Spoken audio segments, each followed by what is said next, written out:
قوم مشر شو او دل پر رعیت کی یو کس راغی د سره حاجت تړلی د مشر سره د ټولو خلقو حاجتونه تړلی کنه دل یو حاجت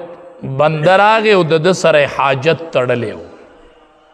او دته وی چې دا حاجت می د اداره له پورا ک دا حاجت می د اداره له پورا ک دته غږ وک او د خ موجود دی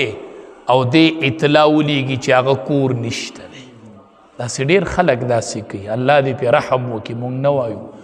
موږ وایو مشري مه غواړئ دا آسان کار نه دی دا آسان کار نه دی چې زه د مشر شوې دا مشري پالل دا ډېر ګران کار دی نو دته یې غږ وکړو دې کور کې ناستې ورته وایي هغه نشته دی پرده یې ترې وکړله دله راونوتو حدیث مبارک کی راضی رب العالمین وی چې میدان محشر شي او مال خلق یو په یو راضی چې کله دا بنده زما مخې له راشي او د دې مشر حاضری ما سره وشي احجبه الله یوم القیامه الله وی زبت پرده وکم په ورځ د قیامت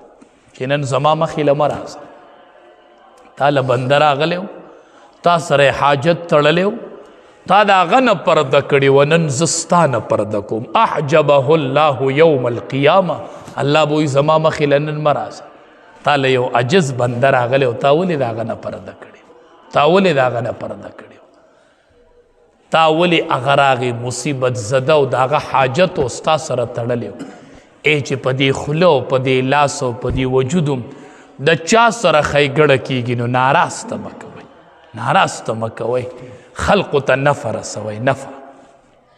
نقصان خلقو ته نه ورکو هر بنده د ځان نه اوچت او غوره ګڼل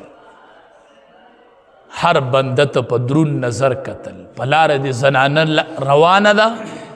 دې ته د خپلې مور او د خور په نظر ګوره چې دا هم د چا مور ده د دې به هم بچي دا هم د چا خور ده دا هم د چا لور ده د دې به پلاري د دې به روري د دې به خانداني د دې به قبیله‌ای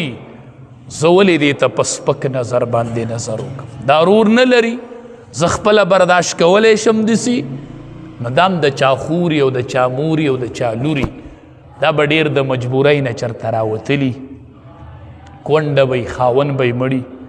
نن به یې د سپتال ضرورتي نو سپتال ته به ځي څه تکلیف پر اغوستي په هغې تکلیف پر اغوستي دا عذر مه کوئ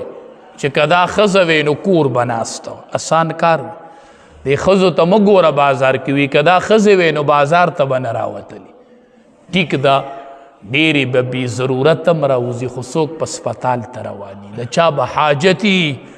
چا به څوک په بعضې زنانه به مجبورۍ رایستلي چېرته ستر خاوند به ترې الله اغوستی به کونډه شوي به د بچو د